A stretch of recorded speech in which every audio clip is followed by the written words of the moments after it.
ہم خبر ہے پاکستانی طلبہ کی میڈیکل اور ڈینٹل تعلیم دلچسپی کم ہونے کے باعث سال 2025-26 میں میڈیکل اور ڈینٹل کالجوں کی 743 نشستیں خالی رہ گئیں۔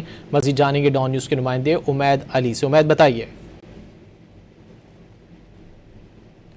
دلچسپی سامنے آئی ہے، سال 2025-26 میں میڈیکل اور ڈینٹل کالجوں کی 743 نشستیں اس وقت خالی رہ گئی ہیں۔ جو پی ایم ڈی سی حکام ہے انہوں نے ہمیں بتایا کہ میرٹ میں نرمی اور 45 روزہ توسیع کے باوجود 743 MBBS اور BDS کی نشستیں مکمل نہیں ہو سکیں، یہ فل نہیں ہو سکی۔ ملک بھر کے 187 میڈیکل اور ڈینٹل کالجوں میں 22,300 سے زائد جو ہے اس وقت سیٹیں ہیں۔ خالی نشستوں میں 608 BDS اور 135 MBBS کی نشستیں شامل ہیں۔ پنجاب میں یہ سیٹیں 381، سندھ میں 295، اسلام آباد میں 50 اور خیبر پختونخوا میں 17 نشستیں خالی رہی ہیں۔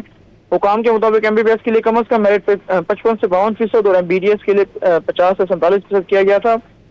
1,40,000 سے زائد طلباء نے MD کیٹ کے لیے رجسٹریشن کرائی تھی، تقریباً 90,000 جو ہے کامیاب قرار پائے تھے۔ ماہرین کے مطابق خالی نشستوں کی جو وجوہات ہیں ان میں فیسیں جو ہیں زیادہ ہیں، معیار اور مستقبل کے مواقع سے متعلق بھی کچھ خدشات سامنے ہیں۔